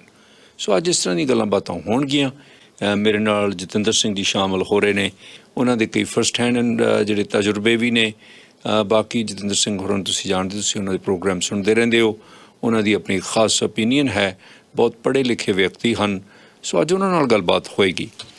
ਜਤਿੰਦਰ ਬਾਈ ਜੀ, ਜੀ ਆਇਆਂ ਨੂੰ, ਤੁਹਾਡਾ ਬਹੁਤ ਬਹੁਤ ਸਵਾਗਤ ਹੈ, ਵੈਲਕਮ ਜੀ। ਧੰਨਵਾਦ ਤਿੰਨ ਸਾਹਿਬ ਤੇ ਸਾਰੇ ਸੁਣਨ ਵਾਲਿਆਂ ਦਾ ਵੀ ਥੈਂਕ ਯੂ ਫॉर ਜੁਆਇਨਿੰਗ ਮੀ। ਹੁਣ ਰੀਸੈਂਟਲੀ ਜਿਹੜੇ ਮੈਂ ਸੁਣ ਰਿਹਾ, ਜਿਹਨਾਂ ਨਾਲ ਗੱਲਾਂ ਕਰ ਰਿਹਾ, ਕੱਲ੍ਹ ਅਸੀਂ ਓਪਨ ਲਾਈਨ ਵੀ ਕੀਤੀ ਸੀ, ਜਿਸ ਦੇ ਵਿੱਚ ਬਹੁਤ ਸਾਰੇ ਲੋਕਾਂ ਨੇ ਜਿਹੜੇ ਇੱਥੇ ਲੰਬੇ ਸਮੇਂ ਤੋਂ ਰਹਿ ਰਹੇ ਸਨ ਜੀ, ਉਹਨਾਂ ਨੇ ਇਹ ਕਹਿਣਾ ਸ਼ੁਰੂ ਕਰ ਦਿੱਤਾ ਕਿ ਜਿਸ ਤਰੀਕੇ ਨਾਲ ਸਾਡਾ ਸਿਸਟਮ ਚੱਲ ਰਿਹਾ ਇਹ ਠੀਕ ਨਹੀਂ ਜੀ। ਬੇਸ਼ੱਕ ਉਹ ਪ੍ਰਧਾਨ ਮੰਤਰੀ ਤੋਂ ਨਾਖੁਸ਼ ਸਨ, ਪਰ ਲੱਗਦਾ ਇਹ ਹੈ ਕਿ ਇਮੀਗ੍ਰੈਂਟਸ ਦੇ ਵਿੱਚ ਹੀ ਇਹ ਫੀਲਿੰਗ ਆ ਗਈ ਹੈ ਕਿ ਹੋਰ ਨਵੇਂ ਇਮੀਗ੍ਰੈਂਟ ਨਾ ਆਉਣ। ਜਿਹੜੇ ਨਵੇਂ ਇਮੀਗ੍ਰੈਂਟ ਆ ਗਏ ਨੇ, ਆ ਰਹੇ ਨੇ, ਉਹਨਾਂ ਪ੍ਰਤੀ ਜਿਹੜਾ ਰਵੱਈਆ ਇੱਥੋਂ ਦੇ ਆਲਰੇਡੀ ਰਹਿ ਰਹੇ ਲੋਕਾਂ ਦਾ ਜਾਂ ਸਿਸਟਮ ਦੇ ਵਿੱਚ ਜਿਹੜੇ ਗੈਪਸ ਨੇ, ਉਹਨਾਂ ਕਰਕੇ ਉਹ ਉਕਤਾ ਗਏ ਨੇ ਕੈਨੇਡਾ ਤੋਂ। ਕੈਨੇਡਾ ਤਾਂ ਇੱਕ ਬਹੁਤ ਵਧੀਆ ਮੁਲਕ ਸੀ, ਮੁਲਕ ਸਮਝਿਆ ਜਾਂਦਾ ਰਿਹਾ। ਥਿੰਨ ਸਾਹਿਬ, ਆਪਾਂ ਜਿਹੜੀ ਗੱਲ ਕਰ ਰਹੇ ਹਾਂ ਕਿ ਕੈਨੇਡਾ ਬਹੁਤ ਵਧੀਆ ਮੁਲਕ ਸੀ, ਤੁਸੀਂ ਆਪਣੇ ਆਪ ਹੀ ਉਹਨੂੰ ਠੀਕ ਵੀ ਕਰਤਾ ਕਿ ਕੈਨੇਡਾ ਬਹੁਤ ਵਧੀਆ ਮੁਲਕ ਹੈ। ਮੁਲਕ ਬੇਸਿਕਲੀ ਲੋਕਾਂ ਨਾਲ ਤੇ ਉਹਦੇ ਸਿਸਟਮਸ ਨਾਲ ਹੁੰਦਾ। ਮੈਨੂੰ ਇੱਕ ਗਾਣਾ ਯਾਦ ਆ ਗਿਆ ਤੁਹਾਡੇ ਗੱਲ ਕਰਦੇ ਕਰਦੇ, ਹਰਜੀਤ ਹਰਮਨ ਦਾ ਗਾਣਾ ਨਾ, ਕਿ ਸਾਡੇ ਦਿਲ ਤੋਂ ਪੁੱਛ ਸੱਜਣਾ ਅਸੀਂ ਕਿਉਂ ਪਰਦੇਸੀ ਹੋਏ। ਪਰਦੇਸੀ ਹੋਣ ਦਾ ਦਿਲ ਤਾਂ ਕਿਸੇ ਦਾ ਨਹੀਂ ਕਰਦਾ। ਮੈਨੂੰ ਨਹੀਂ ਲੱਗਦਾ ਵੀ ਜਦੋਂ ਤੁਸੀਂ ਵੀ ਕਿਤੇ ਆਏ ਹੋਵੋਗੇ ਕੋਈ ਬਹੁਤ ਜ਼ਿਆਦਾ ਐਂ ਹੋਊਗਾ ਵੀ ਮੈਂ ਬਸ ਚਲਿਆ ਜਾਵਾਂ। ਪਹਿਲਾਂ ਇਹੀ ਧਾਰ ਕੇ ਆਏ ਸੀ ਨਾ ਵੀ ਜਦੋਂ ਪੈਸੇ ਕਮਾ ਲਏ ਵਿੱਚ ਚਲੇ ਜਾਵਾਂਗੇ। ਹਾਂ, ਹਰ ਇੱਕ ਬੰਦਾ ਮੇਰੇ ਖਿਆਲ 'ਚ, ਜ਼ਿਆਦਾਤਰ, ਹਰ ਇੱਕ ਨਾ ਸਹੀ ਲੇਕਿਨ ਜ਼ਿਆਦਾਤਰ ਬੰਦਿਆਂ ਦੇ ਮਨ 'ਚ ਇਹੀ ਹੁੰਦਾ। ਆਪਾਂ ਪਹਿਲਾਂ ਵੀ ਇਸ ਵਿਸ਼ੇ 'ਤੇ ਗੱਲ ਕੀਤੀ ਹੈ ਕਿ ਹਰ ਬੰਦਾ ਆਪਣੇ ਲਈ, ਆਪਣੀਆਂ ਆਉਣ ਵਾਲੀਆਂ ਪੀੜ੍ਹੀਆਂ ਲਈ ਇੱਕ ਚੰਗੀ ਜ਼ਿੰਦਗੀ ਲੋਚਦਾ ਹੈ, ਉਹ ਭਵਿੱਖ ਸਵਾਰਨਾ ਚਾਹੁੰਦਾ ਹੈ। ਇਹਦੇ ਵਿੱਚ ਨਾ ਜਿਹੜਾ ਮੈਂ ਸਮਝਦਾ ਇੱਕ ਬੜਾ ਕੰਪਲੀਕੇਟਡ, ਇਹਨੂੰ ਸਮਝਣਾ ਤੇ ਬੜਾ ਸਿੰਪਲ ਵੀ ਹੈ। ਕੰਪਲੀਕੇਟਡ ਇਸ ਕਰਕੇ ਹੈ ਕਿ ਇਹਦੀ ਜਿਹੜੀ ਸਮੀਕਰਨ ਬਣਨੀ ਹੈ ਉਹ ਥੋੜ੍ਹੀ ਜਿਹੀ ਲੰਬੀ ਬਣ ਜਾਣੀ ਹੈ। ਸਿੰਪਲ ਇਸ ਕਰਕੇ ਹੈ ਕਿ ਆਪਾਂ ਸਾਰੇ ਉਹਦੇ ਵਿੱਚ ਦੀ ਲੰਘਦੇ ਹਾਂ। ਦਰਅਸਲ ਹੈ ਕੀ ਹੈ, ਜਿਹੜਾ ਆਪਣਾ ਭਾਈਚਾਰਾ ਹੈ, ਭਾਈਚਾਰਾ ਮਤਲਬ ਆਪਣੀ ਕੌਮ, ਆਪਣਾ ਸਮਾਜ, ਅਸੀਂ ਭਵਿੱਖ ਬਾਰੇ ਸੋਚਦੇ ਹਾਂ। ਅਸੀਂ ਆਪਣੇ ਭਵਿੱਖ ਨੂੰ ਸੁਰੱਖਿਅਤ ਵੇਖਣਾ ਚਾਹੁੰਦੇ ਹਾਂ। ਉਹ ਭਵਿੱਖ ਸਾਡਾ ਨਿੱਜੀ ਵੀ ਹੋ ਸਕਦਾ ਹੈ, ਉਹ ਭਵਿੱਖ ਸਾਡੇ ਪਰਿਵਾਰ ਦਾ, ਸਾਡੀ ਆਉਣ ਵਾਲੀ ਪੀੜ੍ਹੀ ਦਾ ਵੀ ਹੁੰਦਾ ਹੈ। ਇਹ ਭਵਿੱਖ ਸਾਰਾ ਰਲਿਆ ਮਿਲਿਆ ਭਵਿੱਖ ਆ। ਕਿਸੇ ਇੱਕ ਬੰਦੇ ਦਾ ਜੇ ਮੈਂ ਕਹਾਂ ਕਿ ਮੈਂ ਆਪਦੇ ਭਵਿੱਖ ਨੂੰ ਸੁਰੱਖਿਅਤ ਕਰ ਲਵਾਂ, ਮੇਰੀਆਂ ਪੀੜ੍ਹੀਆਂ ਦਾ ਦੇਖੀ ਜਾਊ, ਕਦੇ ਨਹੀਂ ਹੁੰਦਾ ਇਹ। ਸਾਡੇ ਬਾਪ ਦਾਦਿਆਂ ਨੇ ਵੀ ਨਹੀਂ ਸੋਚਿਆ, ਆਪਾਂ ਵੀ ਨਹੀਂ ਸੋਚਦੇ, ਤੇ ਮੈਨੂੰ ਲੱਗਦਾ ਜਿਹੜੇ ਆਪਣੇ ਆਉਣ ਵਾਲੀਆਂ ਪੀੜ੍ਹੀਆਂ ਉਹ ਵੀ ਨਹੀਂ ਇਸ ਤਰ੍ਹਾਂ ਸੋਚ ਸਕਣਗੀਆਂ। ਅਸੀਂ ਕਹਿੰਦੇ ਹਾਂ ਵੀ ਯਾਰ ਗੋਰਿਆਂ ਨੂੰ ਵੇਖੋ, ਪ੍ਰੈਜ਼ੈਂਟ 'ਚ ਜਿਉਂਦੇ ਆ। ਸਾਡੇ ਮਹਾਤਮਾਵਾਂ ਜਿਹੜੇ ਹੋਏ ਆ, ਵੇਦ ਜਿਨ੍ਹਾਂ ਨੇ ਲਿਖੇ ਆ, ਜਿਹੜੇ ਬਹੁਤ ਸਮਝ ਲਓ ਪੜ੍ਹੇ ਲਿਖੇ ਗੁਣੀ ਗਿਆਨੀ ਬੰਦੇ, ਆਪਾਂ ਨੂੰ ਹਮੇਸ਼ਾ ਇਹ ਸਮਝਾਉਂਦੇ ਰਹੇ ਆ, ਵਰਤਮਾਨ 'ਚ ਜੀਓ, ਪਿਛੋਕੜ 'ਚ ਜੋ ਹੋ ਗਿਆ ਭੁੱਲ ਜਾਓ, ਭਵਿੱਖ 'ਚ ਕੀ ਹੋਣਾ ਤੁਹਾਨੂੰ ਪਤਾ ਨਹੀਂ, ਵਰਤਮਾਨ 'ਚ ਜਿਉਵੋ। ਪਰ ਜੋ ਆਪਣਾ ਸਿਸਟਮ ਹੈ, ਜੋ ਆਪਾਂ ਜਿਹੜੇ ਸਮਾਜ 'ਚੋਂ ਆਏ ਹਾਂ, ਆਪਾਂ ਇੱਥੇ ਕਿਉਂ ਆਏ ਹਾਂ, ਜਿਹੜਾ ਆਪਣਾ ਸਿਸਟਮ ਆ ਨਾ, ਉਹ ਸਾਨੂੰ ਵਰਤਮਾਨ 'ਚ ਜਿਉਣ ਨਹੀਂ ਦਿੰਦਾ। ਮੈਂ ਤੁਹਾਨੂੰ ਇੱਕ ਐਗਜ਼ਾਮਪਲ ਦਿੰਦਾ। ਆਪਾਂ ਜਿਹੜਾ ਵਿਸ਼ਾ ਸੀਗਾ ਉਹਦੇ ਤੋਂ ਥੋੜ੍ਹਾ ਜਿਹਾ ਮੇਰੇ ਖਿਆਲ 'ਚ ਮੈਂ ਸਾਈਡ 'ਤੇ ਹੋ ਕੇ ਫਿਰ ਉੱਥੇ ਆਵਾਂਗੇ ਆਪਾਂ ਬਾਈਪਾਸ ਤੋਂ, ਤਾਂ ਗੱਲ ਬਣਨੀ ਹੈ। ਸਾਡੇ ਇੱਕ ਮੇਰੇ ਨੋਨ ਪ੍ਰਿੰਸੀਪਲ ਰਿਟਾਇਰ ਹੋਏ ਆ। ਅੱਛਾ ਜੀ। ਮੈਂ ਕਿਸੇ ਜਗ੍ਹਾ 'ਤੇ ਗੱਲ ਜੋੜਨ ਲੱਗਿਆ। ਆਪਣੇ ਉਹਦੇ ਵਿੱਚੋਂ ਜੋ ਆਪਣੀ ਤਨਖਾਹ ਹੁੰਦੀ ਹੈ ਉਹਦੇ 'ਚੋਂ ਇੱਕ ਹਿੱਸਾ ਕੱਟਿਆ ਜਾਂਦਾ ਹੈ ਜਿਹਦੇ ਨਾਲ ਉਹਦੀ ਪੈਨਸ਼ਨ ਲੱਗਣੀ ਹੁੰਦੀ ਆ ਬੰਦੇ ਦੀ। ਤੁਸੀਂ ਯਕੀਨ ਕਰੋਗੇ ਪ੍ਰਿੰਸੀਪਲ ਸਾਹਿਬ ਦੀ ਪੈਨਸ਼ਨ ਕਿੰਨੀ ਹੈ? 2745 ਰੁਪਏ। ਅੱਛਾ ਜੀ। 2745 ਰੁਪਏ ਪੈਨਸ਼ਨ ਮਿਲੀ ਆ ਉਹਨਾਂ ਨੂੰ। ਕਿਉਂਕਿ ਇੱਕ ਪ੍ਰਾਈਵੇਟ ਕਾਲਜ ਚੋਂ ਰਿਟਾਇਰ ਹੋਏ ਸੀ। ਤੁਸੀਂ ਮੈਨੂੰ ਦੱਸੋ 2745 ਰੁਪਏ ਨਾਲ ਪੰਜਾਬ ਦੇ ਵਿੱਚ ਤੁਸੀਂ ਦੁੱਧ ਦਾ ਬਿੱਲ ਨਹੀਂ ਦੇ ਸਕਦੇ ਆਪਦਾ, ਰੋਟੀ ਕਿੱਥੋਂ ਖਾਓਗੇ? ਬਾਕੀ ਦਵਾਈ ਬੂਟੀ ਜਦੋਂ ਬੰਦਾ ਰਿਟਾਇਰ ਹੁੰਦਾ ਉਹਦਾ ਇਦੋਂ ਬਹੁਤਾ ਤਾਂ ਉਹਦਾ ਦਵਾਈਆਂ ਦਾ ਬਿੱਲ ਹੁੰਦਾ। ਕੋਈ ਵੇਲਾ ਸੀ ਮੇਰੇ ਫਾਦਰ ਸਾਹਿਬ ਆਪ ਫੌਜ ਚੋਂ ਰਿਟਾਇਰ ਹੋਏ ਆ, ਮੇਰੇ ਫਾਦਰ ਇਨ ਲਾਅ ਉਹ ਪੁਲਿਸ ਚੋਂ ਰਿਟਾਇਰ ਹੋਏ ਆ, ਉਹ ਪੈਨਸ਼ਨੇਬਲ ਜੌਬਾਂ ਤੇ ਸੀਗੇ, ਉਹਨਾਂ ਨੂੰ ਕਿਸੇ ਦੇ ਹੱਥਾਂ ਵੱਲ ਵੇਖਣਾ ਨਹੀਂ ਸੀ ਪੈਂਦਾ। ਮੇਰੇ ਪਿਓ ਨੇ ਸਾਰੀ ਉਮਰ ਮੁੱਛ ਖੜੀ ਕਰਕੇ ਜ਼ਿੰਦਗੀ ਜਿਉਈ ਹੈ। ਕਿਉਂਕਿ ਉਹ ਇੰਡੀਪੈਂਡੈਂਟ ਸੀ, ਉਹਦੇ ਕੋਲ ਇੱਕ ਸਮਾਜਿਕ ਸੁਰੱਖਿਆ ਸੀ। ਇਹ ਦੇਸ਼ ਹੁਣ ਮੈਂ ਇੱਥੇ ਜੋੜਦਾ, ਆਹ ਦੇਸ਼ ਕਿਉਂ ਸੋਹਣੇ ਆ, ਕਿਉਂ ਚੰਗੇ ਆ, ਇੱਥੇ ਤੁਹਾਡੇ ਕੋਲੇ ਬੁਢਾਪੇ ਦੇ ਵਿੱਚ ਜਾ ਕੇ ਤੁਸੀਂ ਕਿਸੇ ਤੇ ਡਿਪੈਂਡੈਂਟ ਨਹੀਂ ਹੋ। ਸਿਸਟਮ ਤੁਹਾਨੂੰ ਸਟੇਟ ਸੰਭਾਲਦੀ ਹੈ ਤੁਹਾਨੂੰ। ਉੱਥੇ ਸਟੇਟ ਨੇ ਲੋਕਾਂ ਨੂੰ ਸੰਭਾਲਣਾ ਛੱਡਤਾ ਕੁਝ ਸਾਲਾਂ ਤੋਂ। 2004 ਕੇ 2005 ਤੋਂ ਬਾਅਦ ਜਿਹੜੀਆਂ ਨੌਕਰੀਆਂ ਲੱਗੀਆਂ ਕਿਸੇ ਕੋਲੇ ਪੈਨਸ਼ਨ ਨਹੀਂ ਹੈ। ਉਹਦੇ ਨਾਲ ਹੋਇਆ ਕੀ? ਆਪਾਂ ਕਹਿੰਦੇ ਹਾਂ ਗੌਰਮੈਂਟ ਪੈਨਸ਼ਨ ਅਨਪ੍ਰੋਡਕਟਿਵ ਲੋਕਾਂ ਨੂੰ ਕਿਉਂ ਦੇਵੇ, ਪਰ ਲੋਕਾਂ ਨੇ ਤੁਹਾਨੂੰ ਆਪਦੇ 60 ਸਾਲ ਦਿੱਤੇ ਹੈ, ਬਿਲਕੁਲ ਉਹਨਾਂ ਨੂੰ ਸਾਂਭਣਾ ਤੁਹਾਡਾ ਫਰਜ਼ ਬਣਦਾ ਹੈ। ਉਹਨਾਂ ਨੇ ਛੱਡਤਾ ਵੀ ਤੁਸੀਂ ਜੀ ਆਪਣਾ ਇੰਤਜ਼ਾਮ ਖੁਦ ਕਰੋ। ਜਿਹੜਾ 2745 ਰੁਪਏ ਉਹ ਦਿੰਦੇ ਆ, ਉਹ ਕਹਿੰਦੇ ਜੀ ਪੈਨਸ਼ਨ ਦੀ ਫੈਸਿਲਿਟੀ ਤਾਂ ਹੈਗੀ ਹੈ, ਲੇਕਿਨ ਅਮਾਊਂਟ ਘੱਟ। ਉਹਦਾ ਫਾਇਦਾ ਕੀ? ਜਦੋਂ ਉਹ ਕਿਸੇ ਕੰਮ ਹੀ ਨਾ ਆਈ ਉਹਦਾ ਫਾਇਦਾ ਕੀ? ਉਹਦੇ ਨਾਲ ਹੁੰਦਾ ਕੀ ਆ? ਉਹਦੇ ਨਾਲ ਕਰਪਸ਼ਨ ਨੂੰ ਵਾਧਾ ਮਿਲਿਆ। ਬੰਦਾ ਕਹਿੰਦਾ ਵੀ ਮੇਰੇ ਕੋਲੇ 58 ਜਾਂ 60 ਸਾਲ ਦੀ ਉਮਰ ਤੱਕ ਹੀ ਟਾਈਮ ਹੈ, ਕਰ ਲਓ ਇਕੱਠਾ, ਬਾਅਦ 'ਚ ਤਾਂ ਕਿਸੇ ਨੇ ਨਹੀਂ ਪੁੱਛਣਾ। ਫਿਰ ਬੰਦਾ ਦੁਕਾਨ ਬਣਾਉਣ ਦੀ, ਪ੍ਰਾਪਰਟੀ ਬਣਾਉਣ ਦੀ, ਘਰ ਬਣਾਉਣ ਦੀ ਕੁਛ ਨਾ ਕੁਛ ਕੋਸ਼ਿਸ਼ ਕਰਦਾ ਵੀ ਮੈਨੂੰ ਕਿਰਾਇਆ ਆਉਂਦਾ ਰਹੇ, ਜਾਂ ਮੈਂ ਇਹਨੂੰ ਵੇਚ ਕੇ ਆਪਦੀ ਕੋਈ ਬਿਮਾਰੀ ਠਮਾਰੀ ਹੋਊ, ਪੈਨਸ਼ਨ ਤਾਂ ਮਿਲਣੀ ਨਹੀਂ, ਗੌਰਮੈਂਟ ਨੇ ਤਾਂ ਕੁਛ ਨਹੀਂ ਕਰਨਾ ਮੇਰਾ। ਉਹ ਚੀਜ਼ਾਂ ਨੇ ਕਰਪਸ਼ਨ ਨੂੰ ਵਧਾਵਾ ਦਿੱਤਾ। ਉਹ ਕਰਪਸ਼ਨ ਵਧਣ ਦੇ ਨਾਲ ਉਹ ਸਿਸਟਮ ਇੰਨਾ ਕੁ ਘਸਮੈਲਾ, ਇੰਨਾ ਕੁ ਗੰਦਾ ਹੋ ਗਿਆ ਵੀ ਉੱਥੇ ਹੁਣ ਆਮ ਬੰਦੇ ਦਾ ਸਾਹ ਲੈਣਾ ਔਖਾ ਹੋ ਗਿਆ। ਲੋਕ ਭੱਜਣੇ ਸ਼ੁਰੂ ਹੋ ਗਏ, ਨਿਕਲਣੇ ਸ਼ੁਰੂ ਹੋ ਗਏ। ਉਹਦਾ ਨਤੀਜਾ ਇਹ ਹੋਇਆ। ਹੁਣ ਲੋਕ ਇੱਥੇ ਜਿਹੜੇ ਆਏ ਆ ਉਹ ਇਸ ਕਰਕੇ ਆਏ ਵੀ ਸਾਨੂੰ ਕੁਛ ਜਾਂਦਿਆਂ ਨੂੰ ਚੰਗਾ ਮਿਲੂ, ਵਧੀਆ ਮਿਲੂ। ਚੰਗਾ ਹੈਗਾ, ਵਧੀਆ ਹੈਗਾ, ਪਰ ਫਿਰ ਜਿਹੜਾ ਉਹ ਨਾ ਸੂਈ ਵਾਲੇ ਨੱਕੇ ਵਿੱਚ ਦੀ ਤਾਂ ਲੰਘਣਾ ਹੀ ਪੈਂਦਾ। ਤਿੰਨ ਸਾਹਿਬ ਸਾਰੇ ਲੰਘੇ ਆ। ਸਟਰਗਲ ਹੈ, ਬਹੁਤ ਜ਼ਿਆਦਾ ਸਟਰਗਲ ਹੈ। ਹੁਣ ਜਿਹੜੇ ਤਾਂ ਆਉਂਦੇ ਆ ਬੱਚਿਆਂ ਨੇ, ਕਿਉਂਕਿ ਪਹਿਲਾਂ ਹੁਣ ਜੇ ਮੈਂ ਆਪਦੀ ਗੱਲ ਕਰਾਂ, ਚਲੋ ਮੈਂ ਬਹੁਤ ਲੱਕੀ ਹਾਂ ਅੱਜ ਤੁਹਾਡੇ ਸਾਹਮਣੇ ਇੱਥੇ ਮਾਈਕ ਤੇ ਬੈਠਾ, ਬਹੁਤ ਸੋਹਣੀ ਚਲੋ ਨੌਕਰੀ ਮਿਲ ਗਈ ਆਪਾਂ ਨੂੰ, ਵਧੀਆ ਜ਼ਿੰਦਗੀ ਚੱਲ ਰਹੀ ਹੈ। ਲੇਕਿਨ ਇਹ ਕਿੰਨੇ ਕੁ ਲੋਕਾਂ ਨੂੰ ਇਦਾਂ ਹੋ ਪਾਉਂਦਾ? ਜਦੋਂ ਉਹ ਸੂਈ ਵਾਲੇ ਨੱਕੇ ਵਿੱਚ ਦੀ ਲੰਘਣ ਦਾ ਜਿਹੜਾ ਟਾਈਮ ਹੁੰਦਾ ਨਾ, ਹੁਣ ਇੱਕ ਬੰਦਾ ਉੱਥੋਂ ਵਧੀਆ ਕੁਰਸੀ ਵਾਲੀ ਜੌਬ ਕਰਦਾ ਉੱਠ ਕੇ ਆਇਆ, ਜਿਹੜੇ ਕੰਫਰਟ ਜ਼ੋਨ ਚੋਂ ਆਏ ਨੇ ਸ਼ਾਇਦ ਉਹ ਮਿਸਫਿਟ ਹੋ ਰਹੇ ਨੇ ਬਹੁਤ ਜ਼ਿਆਦਾ। ਵਰਨਾ ਜਿਹੜੇ ਸਟਰਗਲਰ ਸੀ ਉਹਨਾਂ ਲਈ ਤਾਂ ਹੁਣ ਜਿਹੜਾ ਬੱਚਾ ਆਉਂਦਾ ਜੀ 12ਵੀਂ ਕਰਕੇ ਜਾਂ ਗ੍ਰੈਜੂਏਸ਼ਨ ਕਰਕੇ ਬੱਚਾ ਆਉਂਦਾ, ਉਹਨੇ ਉੱਥੇ ਕਦੇ ਕੁਰਸੀ ਦਾ ਕਿਸੇ ਦਾ ਮਤਲਬ ਉਹਨੇ ਉੱਥੇ ਮਿਹਨਤ ਨਹੀਂ ਕੀਤੀ ਹਲੇ ਉਹਨੇ ਮਿਹਨਤ ਸ਼ੁਰੂ ਕਰਨੀ ਹੈ। ਇੱਕ ਬੰਦਾ ਜਿਹੜਾ 40 ਸਾਲ ਦੀ ਉਮਰ 'ਚ ਆਉਂਦਾ ਹੈ, ਉਹਨੇ ਉੱਥੇ ਇੱਕ ਮਿਹਨਤ ਕੀਤੀ ਹੈ, ਉਹਨੇ 20-25 ਸਾਲ ਤੋਂ ਲੈ ਕੇ ਉਹਨੇ 25 ਸਾਲ ਆਪਦੇ ਉਸ ਕੰਟਰੀ ਨੂੰ ਦਿੱਤੇ ਆ, ਲੇਕਿਨ ਫਿਰ ਉਹ ਅਸੁਰੱਖਿਅਤ ਮਹਿਸੂਸ ਕਰਨ ਲੱਗ ਪਿਆ। ਜਾਂ ਉਹਨੇ ਆਪਦੇ ਬੱਚਿਆਂ ਦੀ ਸੁਰੱਖਿਆ, ਉਹਦਾ ਭਵਿੱਖ ਜਿਹੜਾ ਹੈਗਾ, ਹੁਣ ਮੈਨੂੰ ਲਾ ਲਓ ਮੈਂ 40-45 ਸਾਲ ਦੀ ਉਮਰ ਦੇ ਵਿੱਚ ਮੈਨੂੰ ਲੱਗਦਾ ਵੀ ਯਾਰ 15 ਸਾਲ ਬਾਅਦ ਫਿਰ ਕੀ ਕਰਾਂਗੇ, ਨੌਕਰੀ ਤਾਂ ਖਤਮ ਹੋ ਜਾਣੀ ਹੈ। ਮੇਰੇ ਕੋਲ ਤਾਂ ਕੋਈ ਐਡਾ ਜੋੜਿਆ ਵਾ ਨਾ, ਮੇਰੇ ਕੋਲ ਐਡਾ ਵੱਡਾ ਖੇਤ ਆ ਵੀ ਮੈਨੂੰ ਪਾਲ ਸਕੇ, ਨਾ ਮੇਰੇ ਕੋਲ ਕੋਈ ਦੁਕਾਨ ਹੈ, ਨਾ ਮੇਰਾ ਇਹ ਟੈਂਪਰਾਮੈਂਟ ਆ ਕਿ ਮੈਂ ਪੈਸੇ ਇਕੱਠੇ ਕਰ ਲਵਾਂ। ਮੈਂ ਕੀ ਕਰੂੰਗਾ 15 ਸਾਲ ਬਾਅਦ? ਮੈਂ ਆਪਦੇ ਬੱਚਿਆਂ ਤੋਂ ਮੰਗ ਕੇ ਖਾਊਂਗਾ। ਫਿਰ ਇਹੀ ਚੀਜ਼ ਮੇਰੇ ਬੱਚਿਆਂ ਤੇ ਵੀ ਲਾਗੂ ਹੁੰਦੀ ਹੈ। ਜੇ ਅੱਜ ਮੇਰੇ ਵਾਸਤੇ ਹਾਲਾਤ ਇਹ ਨੇ, ਉਹਨਾਂ ਵਾਸਤੇ ਤਾਂ ਹੋਰ ਬੱਤਰ ਹੋ ਜਾਣੇ ਆ। ਇਹਨਾਂ ਚੀਜ਼ਾਂ ਨੂੰ ਦੇਖਦੇ ਹੋਏ ਸਾਡੀ ਉਮਰ ਦੇ ਬੰਦੇ ਵੀ ਉੱਥੋਂ ਆਉਂਦੇ ਆ। ਜਦੋਂ ਹੁਣ ਮੈਂ 20-25 ਸਾਲ ਉੱਥੇ ਮਿਹਨਤ ਕਰਕੇ ਇੱਕ ਵਧੀਆ ਜਗ੍ਹਾ ਤੇ ਪਹੁੰਚਿਆ ਸੀਗਾ, ਮੇਰੀ ਸੈਲਰੀ ਬਹੁਤ ਸੋਹਣੀ ਸੀ, ਮੇਰੀ ਜੌਬ ਬਹੁਤ ਅੱਛੀ ਸੀ। ਜਦੋਂ ਉਹਦੇ ਕੰਪੈਰੇਟਿਵ ਇੱਥੇ ਆ ਕੇ ਬੰਦੇ ਨੂੰ ਸਟਰਗਲ ਕਰਨੀ ਪੈਂਦੀ ਹੈ, ਜ਼ੀਰੋ ਤੋਂ ਸ਼ੁਰੂ ਕਰਨਾ ਪੈਂਦਾ, ਫਿਰ ਉਹਦਾ ਦਿਲ ਟੁੱਟਦਾ, ਤਾਂ ਉਹ ਸਿਸਟਮ ਤੋਂ ਫਰਸਟ੍ਰੇਟ ਹੁੰਦਾ। ਫਿਰ ਜਦੋਂ ਸਾਡਾ ਥੋੜਾ ਦਿਲ ਟੁੱਟਦਾ, ਫਿਰ ਸਾਨੂੰ ਮਾੜੀਆਂ ਚੀਜ਼ਾਂ ਦਿਖਦੀਆਂ, ਫਿਰ ਚੰਗੀਆਂ ਨਹੀਂ ਦਿਖਦੀਆਂ, ਫਿਰ ਬਹਾਨੇ ਬਣਦੇ ਆ ਜਾਣ ਦੇ, ਨੈਗੇਟਿਵ ਅਪਰੋਚ ਹੋ ਜਾਂਦੀ ਹੈ।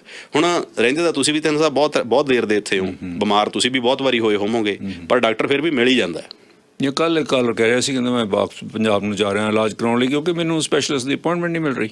ਸ਼ੁਰੂ 'ਚ ਦਿੱਕਤ ਆਉਂਦੀ ਹੈ, ਕਿਉਂਕਿ ਤੁਹਾਡੇ ਨਾ ਤਾਂ ਕਾਂਟੈਕਟਸ ਹੁੰਦੇ। ਦੂਜੀ ਗੱਲ ਪਤਾ ਹੀ ਨਹੀਂ ਹੁੰਦਾ, ਜੇ ਤੁਸੀਂ ਮੇਰੀ ਗੱਲ ਕਰੋ, ਹਲੇ ਤੱਕ ਮੈਨੂੰ ਨਹੀਂ ਪਤਾ ਵੀ ਜੇ ਕੋਈ ਪ੍ਰੋਬਲਮ ਆ ਜਾਵੇ, ਉਹ ਤਾਂ ਚਲੋ ਖੁਦਾ ਦਾ ਸ਼ੁਕਰ ਆ ਵੀ ਹਲੇ ਤੱਕ ਆਪਾਂ ਨੂੰ ਕੋਈ ਪ੍ਰੋਬਲਮ ਆਈ ਨਹੀਂ ਕਿਸੇ ਨੂੰ ਮੇਰੇ ਪਰਿਵਾਰ 'ਚ। ਲੇਕਿਨ ਮੈਨੂੰ ਇਹ ਨਹੀਂ ਪਤਾ ਕਿ ਹਜੇ ਡਾਕਟਰ ਜਾ ਕੇ ਲੱਭਣਾ ਕਿਵੇਂ ਆ। ਉੱਥੇ ਤਾਂ ਆਪਣਾ ਸੀਗਾ ਵੀ ਜੇ ਮਾੜੀ ਮੋਟੀ ਦਵਾਈ ਤਾਂ ਆਪਾਂ ਕਿਸੇ ਹੋਮੋਪੈਥੀ ਵਾਲੇ ਤੋਂ ਲੈ ਲਈ, ਹੋਰ ਨਹੀਂ ਕੈਮਿਸਟ ਤੋਂ ਲੈ ਲਈ। ਇੱਥੇ ਤਾਂ ਉਵੇਂ ਹੋਣਾ ਨਹੀਂ, ਪ੍ਰਾਈਵੇਟ ਸਿਸਟਮ ਹੈਗਾ। ਕੁਛ ਚੀਜ਼ਾਂ ਫਿਰ ਜਿਹੜੀਆਂ ਉੱਥੋਂ ਦੀਆਂ ਚੰਗੀਆਂ ਲੱਗਣ ਲੱਗ ਪੈਂਦੀਆਂ, ਜਿਹੜੀ ਉਹ ਸਹੂਲਤ ਸੀਗੀ।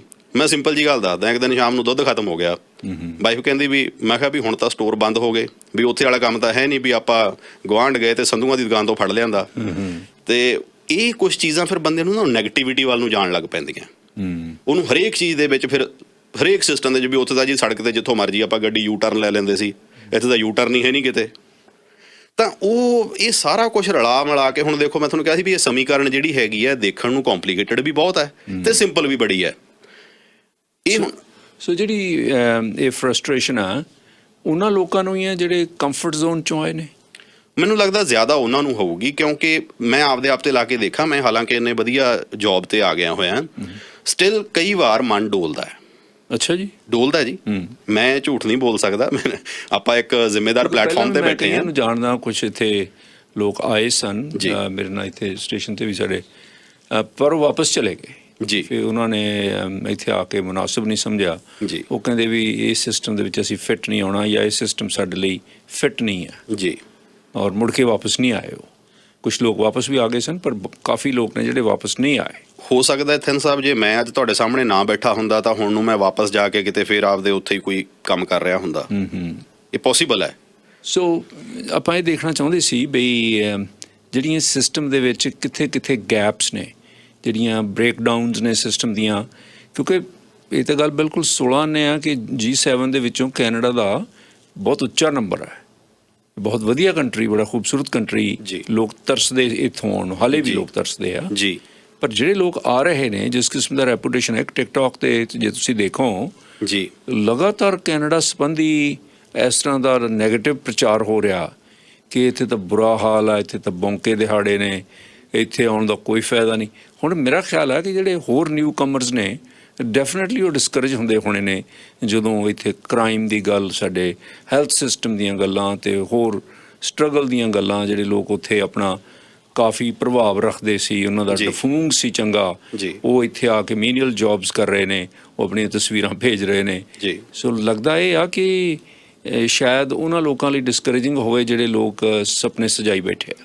ਤਿੰਨ ਸਾਹਿਬ, ਮੈਂ ਇਸ ਨੈਰੇਟਿਵ ਨਾਲ ਵੀ ਬਹੁਤਾ ਇਤਫਾਕ ਨਹੀਂ ਰੱਖਦਾ। ਉਹ ਇਸ ਕਰਕੇ ਨਹੀਂ ਰੱਖਦਾ, ਹੁਣ ਜਦੋਂ ਪੰਜਾਬ 'ਚ ਲੋਕੀ ਕਹਿੰਦੇ ਸੀ ਅੱਗ ਲੱਗੀ ਹੈ, ਆਪਾਂ ਪੰਜਾਬ 'ਚ ਵਿਚਰੇ ਹਾਂ, ਉਦੋਂ ਆਪਾਂ ਰਹੇ ਹਾਂ।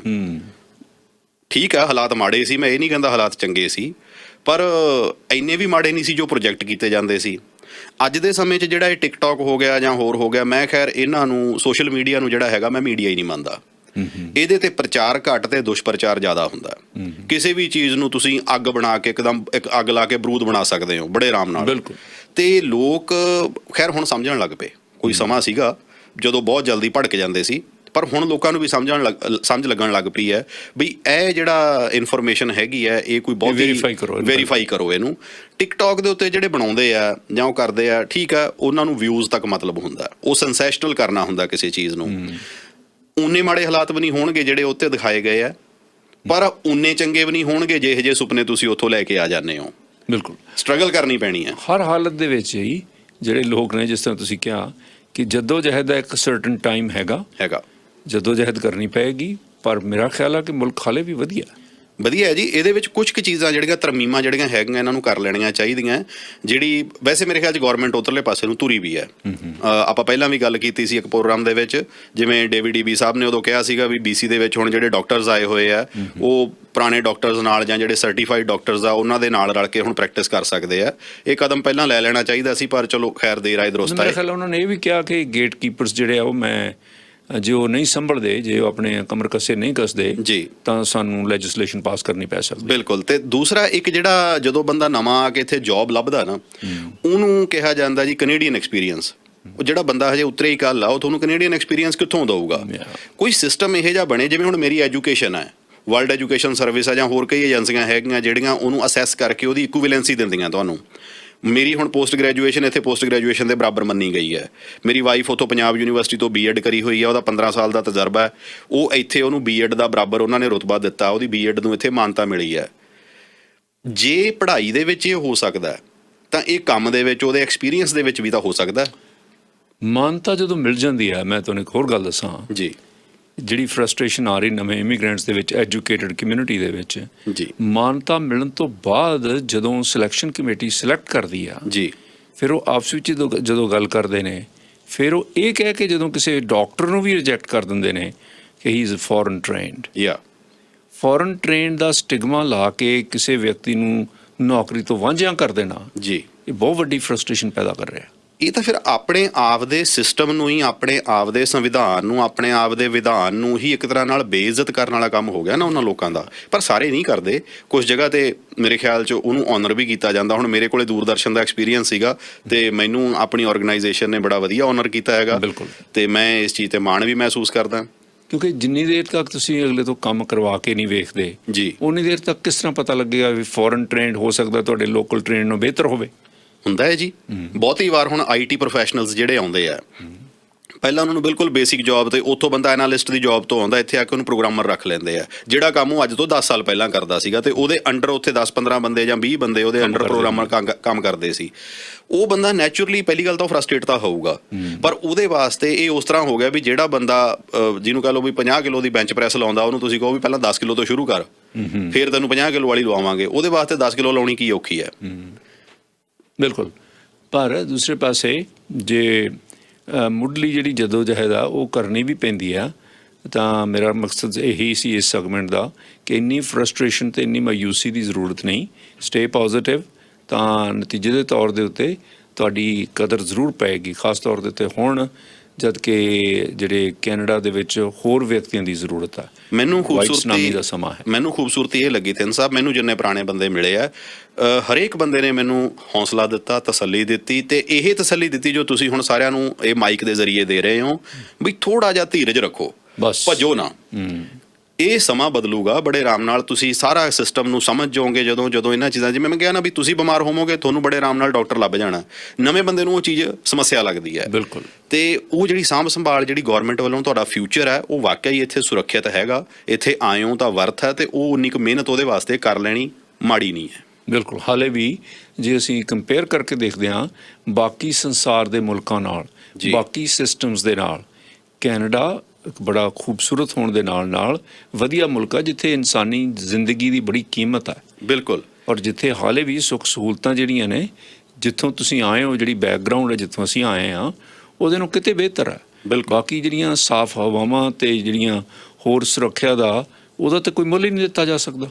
ਜੇ ਆਪਣੇ ਕੋਲ ਸਮਾਂ ਹੈ ਤਾਂ ਇਹ ਪ੍ਰੋਗਰਾਮ ਦੇ ਜ਼ਰੀਏ ਅਸੀਂ ਇੱਕ ਸੁਨੇਹਾ ਜੇ ਪੰਜਾਬ ਪਹੁੰਚ ਸਕੇ ਤਾਂ ਮੈਂ ਕਹਿਣਾ ਚਾਹੁੰਦਾ ਵੀ ਉੱਥੇ ਸਰਕਾਰਾਂ ਕਹੀ ਤਾਂ ਜਾਂਦੀਆਂ ਵੀ ਲੋਕਾਂ ਨੂੰ ਰੋਕ ਲੈਣਾ, ਨਾ ਜਾਓ। ਧਾਰਮਿਕ ਆਗੂ ਵੀ ਕਹਿ ਰਹੇ ਆ, ਪਰ ਐਦਾਂ ਨਹੀਂ ਰੁਕਣਾ। ਲੋਕਾਂ ਨੂੰ ਉਹਨਾਂ ਦਾ ਭਵਿੱਖ ਦਿਖਾਓ, ਲੋਕਾਂ ਦਾ ਭਵਿੱਖ ਸੁਰੱਖਿਅਤ ਕਰੋ, ਫਿਰ ਰੁਕਣ ਦਾ ਛੱਡੋ। ਲੋਕੀ ਵਾਪਸ ਆਉਣ ਨੂੰ ਤਿਆਰ ਹੈ। ਮੈਂ ਜਿਹੜੀ ਗੱਲ ਤੋਂ ਸ਼ੁਰੂ ਕੀਤਾ ਸੀਗਾ ਕਿ ਸਾਡੇ ਦਿਲ ਤੋਂ ਪੁੱਛ ਸੱਜਣਾ ਅਸੀਂ ਕਿਉਂ ਪਰਦੇਸੀ ਹੋਏ, ਅਸੀਂ ਖੁਸ਼ੀ ਨਾਲ ਪਰਦੇਸੀ ਨਹੀਂ ਹੋਏ, ਅਸੀਂ ਮਜਬੂਰੀ ਦੇ ਮਾਰੇ ਹੋਏ ਪਰਦੇਸੀ ਹੋਏ ਆ। ਸਾਡਾ ਕਿਹਦਾ ਦਿਲ ਕਰਦਾ ਮੈਂ ਤਾਂ ਘਰ ਵੇਚ ਕੇ ਆਇਆ, ਮੈਂ ਬੜੇ ਪਿਆਰ ਨਾਲ ਇੱਕ ਕਿੱਟ ਲਾਈ ਸੀ, ਮੇਰਾ ਦਿਲ ਭਰਦਾ ਹੁਣ ਵੀ ਉਹ ਗੱਲ ਯਾਦ ਕਰਕੇ। ਨਹੀਂ ਕਿਸੇ ਦਾ ਵੀ ਦਿਲ ਕਰਦਾ, ਪਰ ਲੋਕਾਂ ਨੂੰ ਤੁਸੀਂ ਮਜਬੂਰ ਕਰਤਾ, ਤੁਸੀਂ ਸਿਸਟਮ ਇੰਨਾ ਕੁ ਖਰਾਬ ਕਰਤਾ ਕਿ ਉਹਨਾਂ ਨੂੰ ਜਾਣਾ ਪੈ ਰਿਹਾ ਛੱਡ ਕੇ। ਇਹਨੂੰ ਸਿਸਟਮ ਨੂੰ ਸੁਧਾਰੋ, ਲੋਕੀ ਵਾਪਸ ਆ ਜਾਣਗੇ। ਔਰ ਜਿਹੜੇ ਲੋਕ ਵਾਪਸ ਜਾਣਾ ਵੀ ਚਾਹੁੰਦੇ ਨੇ ਜਤਿੰਦਰ, ਔਰ ਉਹਨਾਂ ਚੋਂ ਵੱਡੀ ਗਿਣਤੀ ਦੇ ਲੋਕ ਫਿਰ ਵਾਪਸ ਆ ਜਾਂਦੇ ਨੇ।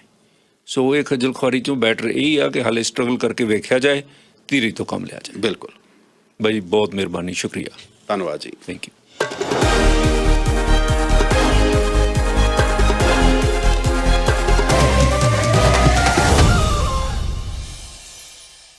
ਇਹ ਸੀ ਇੱਕ ਅਹਿਮ ਗੱਲਬਾਤ ਸਾਡੇ ਨਵੇਂ ਸਟਾਫ ਮੈਂਬਰ ਅਤੇ ਨਵੇਂ ਕੈਨੇਡਾ ਦੇ ਵਿੱਚ ਆਏ ਇਮੀਗ੍ਰੈਂਟ ਜਤਿੰਦਰ ਸਿੰਘ ਹੋਣਾ ਦੇ ਨਾਲ, ਜਿਹੜੇ ਸੋਮਵਾਰ ਤੋਂ ਸਾਡੇ ਟੋਰਾਂਟੋ ਦੇ ਰੈੱਡ FM ਸਟੇਸ਼ਨ ਤੇ ਆਪਣੀ ਡਿਊਟੀ ਜੁਆਇਨ ਕਰ ਰਹੇ ਹਨ। ਹੋ ਸਕਦਾ ਹੈ ਸਾਡੇ ਬਹੁਤ ਸਾਰੇ ਸੁਣਨ ਵਾਲਿਆਂ ਦੇ ਵਾਸਤੇ ਇਹ ਜਿਹੜੀ ਗੱਲਬਾਤ ਹੈ ਲਾਹੇਵੰਦ ਸਿੱਧ ਹੋਵੇਗੀ।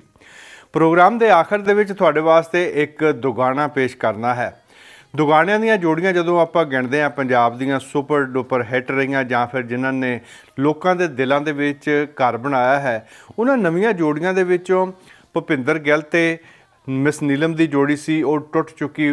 ਸਰੋਤਿਆਂ ਨੂੰ, ਉਹਨਾਂ ਦੇ ਫੈਨਸ ਨੂੰ ਬੜਾ ਦੁੱਖ ਲੱਗਾ। ਉਸ ਤੋਂ ਬਾਅਦ ਆਤਮਾ ਸਿੰਘ ਅਤੇ ਅਮਨ ਰੋਜ਼ੀ, ਇਹਨਾਂ ਦੀ ਜੋੜੀ ਨੇ ਕਮਾਲ ਕੀਤੀ। ਇਸ ਤਰ੍ਹਾਂ ਦਾ ਅੰਦਾਜ਼ ਉਹਨਾਂ ਦਾ, ਬੇਸ਼ੱਕ ਉਹਨਾਂ ਨੂੰ 20 ਸਾਲ ਹੋ ਗਏ ਇਸ ਲਾਈਨ ਦੇ ਵਿੱਚ ਆਇਆ ਨੂੰ, ਪਰ ਪਿਛਲੇ 8-10 ਸਾਲਾਂ ਦੇ ਵਿੱਚ ਉਹਨਾਂ ਨੇ ਬਹੁਤ ਤਰੱਕੀ ਕੀਤੀ, ਲੋਕਾਂ ਦੇ ਦਿਲਾਂ ਦੇ ਵਿੱਚ ਐਸਾ ਥਾਂ ਬਣਾਇਆ ਕਿ ਲਾਈਵਲੀ ਜਿਹੜਾ ਪ੍ਰੋਗਰਾਮ ਸਟੇਜ ਦੇ ਉੱਤੇ ਪੇਸ਼ ਕਰਨਾ ਔਰ ਕਿਰਦਾਰ ਉਹੀ ਬਣ ਜਾਣਾ ਮੁਹੰਮਦ ਸਦੀਕ ਤੇ ਰਣਜੀਤ ਕੌਰ ਹੋਣਾ ਵਾਂਗੂ, ਇਹ ਲੋਕਾਂ ਨੂੰ ਬਹੁਤ ਭਾਇਆ। ਔਰ ਕੁਝ ਹਫ਼ਤੇ ਪਹਿਲਾਂ ਜਦੋਂ ਉਹਨਾਂ ਦੇ ਫੈਨਸ ਨੇ, ਸਰੋਤਿਆਂ ਨੇ ਇਹ ਗੱਲ ਸੁਣੀ ਕਿ ਇਹ ਜੋੜੀ ਵੀ ਟੁੱਟ ਚੁੱਕੀ ਹੈ, ਤਾਂ ਇਸ ਨੇ ਲੋਕਾਂ ਦੇ ਜਾਂ ਫਿਰ ਸਰੋਤਿਆਂ ਦੇ ਜਾਂ ਫਿਰ ਉਹਨਾਂ ਦੇ ਫੈਨਸ ਦੇ ਦਿਲ ਵੀ ਤੋੜ ਦਿੱਤੇ। ਆਤਮਾ ਸਿੰਘ ਤੇ ਅਮਨ ਰੋਜ਼ੀ ਜਦੋਂ ਸ਼ੁਰੂ ਹੋਏ ਸੀ ਉਹਨਾਂ ਦਿਨਾਂ ਦੀ ਇੱਕ ਯਾਦ ਤੁਹਾਡੇ ਨਾਲ ਸਾਂਝੀ ਕਰਦੇ ਹਾਂ। ਤਕਰੀਬਨ 2004 ਦੀ ਗੱਲ ਹੈ, ਜਦੋਂ ਪ੍ਰੋਫੈਸਰ ਮੋਹਨ ਸਿੰਘ ਮੇਲੇ ਤੇ, ਜਿਹੜਾ ਕਿ 27ਵਾਂ ਮੇਲਾ ਸੀ ਮੇਰਾ ਖਿਆਲ ਹੈ, ਉਸ ਦੇ ਵਿੱਚ ਇਹਨਾਂ ਨੇ ਪਰਫਾਰਮ ਕੀਤਾ ਸੀ। ਆਓ ਉਹ ਯਾਦ ਤੁਹਾਡੇ ਨਾਲ ਸਾਂਝੀ ਕਰਦੇ ਹਾਂ। ਥੋੜ੍ਹਾ ਤੁਹਾਨੂੰ ਵੱਖਰਾ ਲੱਗਣਗੇ ਕਿਉਂਕਿ ਸਮਾਂ ਕਾਫੀ ਹੋ ਗਿਆ, ਤਕਰੀਬਨ 18 ਸਾਲ ਹੋ ਗਏ ਆ। ਸੋ ਇਹ ਯਾਦ ਤੁਹਾਡੇ ਨਾਲ ਸਾਂਝੀ ਕਰਦੇ ਹੋਏ ਹੀ ਅੱਜ ਦੇ ਪ੍ਰੋਗਰਾਮ ਨੂੰ ਸਮਾਪਤ ਕਰਨ ਦੀ ਮੈਂ ਇੱਥੇ ਇਜਾਜ਼ਤ ਚਾਹੁੰਦਾ ਜੀ। ਸਾਰੇ ਹੀ ਸਰੋਤਿਆਂ ਨੂੰ ਸਤਿ ਸ੍ਰੀ ਅਕਾਲ, ਹੈਪੀ ਲੋਹੜੀ।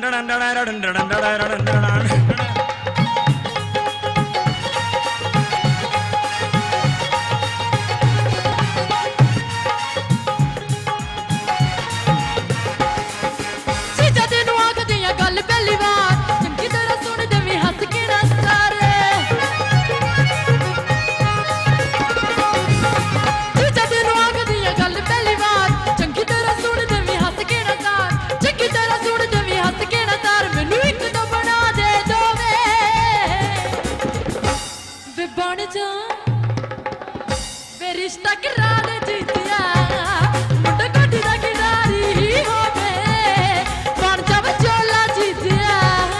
ਉਹ ਤੁਰੇ ਜਾਂਦੇ ਕਰ ਦਈਏ ਇਹੋ ਜਿਹਾ ਕੰਮ ਨੀ ਮੁੰਡੇ ਦਾ ਕੀ ਕਹਿਣਾ ਤੇਰੀ। ਉਹ ਤੁਰੇ ਜਾਂਦੇ ਕਰ ਦਈਏ ਇਹੋ ਜਿਹਾ ਕੰਮ ਨੀ ਮੁੰਡੇ ਦਾ ਕੀ ਕਹਿਣਾ ਤੇਰੀ। ਹੋ ਜੂ ਤਨ ਤਨ ਹੁੰਦਾ ਪੱਕਿਆ ਜਿਵੇਂ ਦਾ ਆੜੂ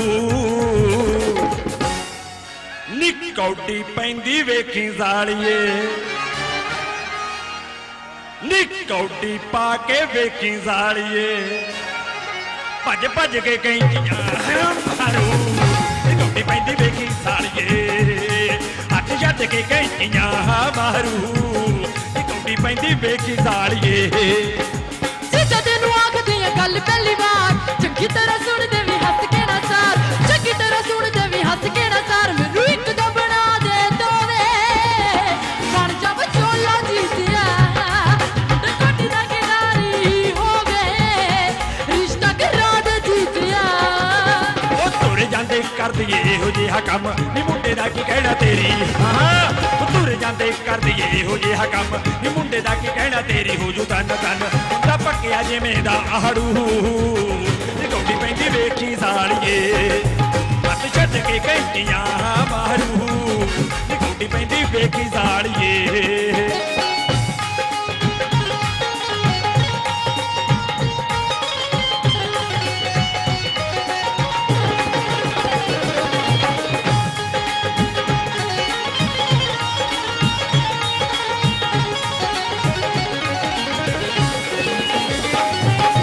ਫੇਰ ਤਾਂ ਬਣਾ ਦੇ ਜੋੜੀ ਕਰਦਾ ਕੁਟਿਲ ਵੇ